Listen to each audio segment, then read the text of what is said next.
অনেক বেশি চিন্তিত আছো, তোমাদের জন্য অথবা আপনাদের জন্য আজকের এই ক্লাসটি।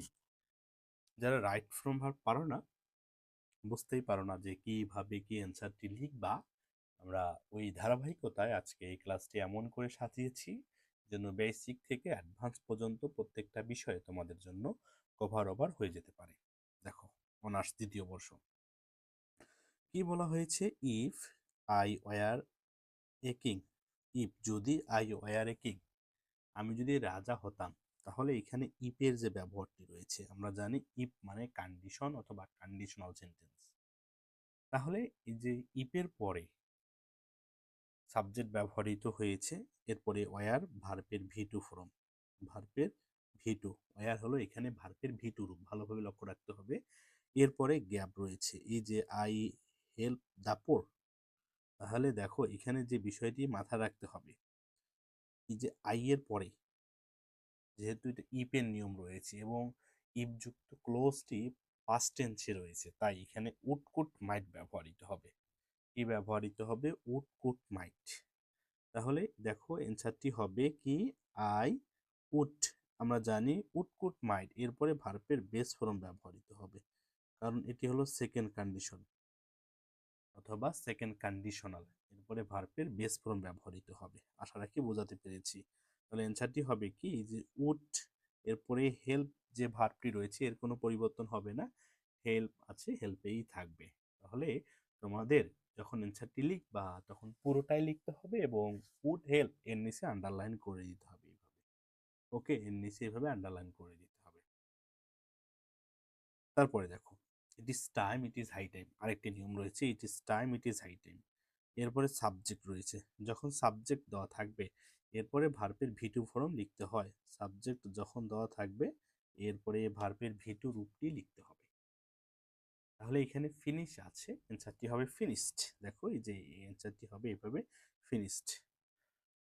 যখন সাবজেক্ট দেওয়া থাকবে না তখন অ্যান্সারটি হবে টু প্লাস ভার্বের বেস ফর্ম। যখন সাবজেক্ট দেওয়া থাকবে না তখন অ্যান্সারটি হবে টু প্লাস ভার্বের বেস ফর্ম প্লাস এক্সটেনশন হতো। ভার্ব কি রয়েছে? ফিনিশ, তখন হতো কি it is high time to finish the work. তাহলে দেখো বোর্ড কোশ্চেনগুলো থেকে আমাদের পড়তে হবে এবং নিয়ম বা রুলগুলো বের করতে হবে এখান থেকে। এরপরে would you mind, what is like, এরপরে ভার্ব আসলে আইএনজি রূপে অ্যান্সারটি লিখতে হবে। হ্যাভ ভার্ব রয়েছে, এর আইএনজি হলো হ্যাভিং, তাহলে would you mind having a cup of tea, তাহলে অ্যান্সারটি হবে এখানে হ্যাভিং। তাহলে অ্যান্সারটি হবে হ্যাভিং। ওকে, কোনো ডাউট আছে, কোনো সন্দেহ আছে? থাকবে না।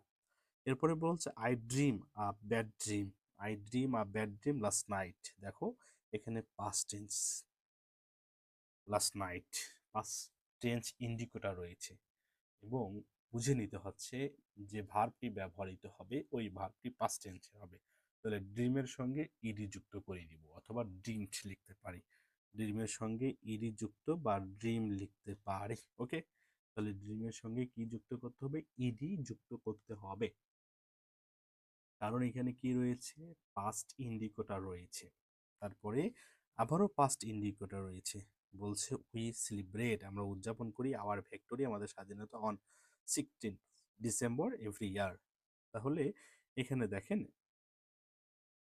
আচ্ছা আচ্ছা, এটা পাস্ট ইন্ডিকেটর না, এখানে এখানে যেটা বলা হয়েছে যেটা চিরন্তন সত্য, তাই তো, একেবারে হ্যাবিচুয়াল ফ্যাক্ট যাকে বলা হচ্ছে। চিরন্তন সত্য হলে আমরা জানি, চিরন্তন সত্য হলে কি জানি, এটি সিম্পল প্রেজেন্ট টেন্সে লিখতে হবে। তাহলে সিম্পল প্রেজেন্ট টেন্সে দেখেন এখানে উই প্লুরাল সাবজেক্ট, সেলিব্রেট উদযাপন করা, এইখানে যে ভার্বটি রয়েছে এই ভার্বটি হবে প্লুরাল, এর কোনো পরিবর্তন হবে না। তাই আমাদের অ্যান্সারটি হবে কি সেলিব্রেট, যে ভার্বটি রয়েছে ওই ভার্বটি হবে এবং লেখার পরে কি দেবো? আন্ডারলাইন দেবো, আমাদের কভার হয়ে যাবে। তাহলে এখানে যে নিয়মগুলো ছিল এই নিয়মগুলোকে বারবার পড়তে হবে, মেমোরাইজ করতে হবে, বারবার পড়তে হবে, মেমোরাইজ করতে হবে। তাহলে আমরা যদি সংক্ষেপে আলোচনা করে দেই, এরকম আসতেছে যে কিরকম ইপের ব্যবহার আসছে এখানে, ইপের, then it is time, it is high টাইমের রূপ বা নিয়ম, উড ইউ মাইন্ডের ব্যবহার, সাবজেক্ট এবং ভার্বের যে বিষয়টি রয়েছে কিন্তু এখানে দেখতে হচ্ছে পাস্ট ইন্ডিকেটর রয়েছে বা পাস্ট টেন্স নির্দেশক চিহ্ন রয়েছে। আবার এটা যেটা হ্যাবিচুয়াল অ্যাকশন বা চিরন্তন সত্য কথা আসতেছে, তাই এখানে সিম্পল প্রেজেন্ট টেন্সে লিখতে হবে। যারা নীলফামারীর মধ্যে রয়েছে আপনার তাদের জন্য একটি বিশেষ সুযোগ হচ্ছে মাত্র ১,৫০০ টাকায় অফলাইনে তারা কোর্সটি করতে পারবে।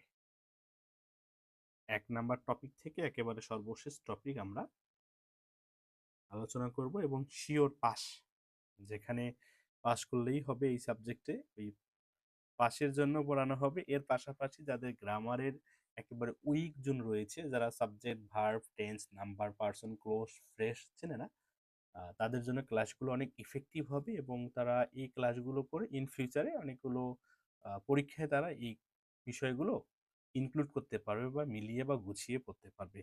তাই আজকে এই পর্যন্ত শেষ। নেক্সটে কি ক্লাস চাচ্ছ তোমরা একটু বলে দিও, আমরা সেই ক্লাসগুলো নিয়ে উপস্থিত হব ইনশাআল্লাহ।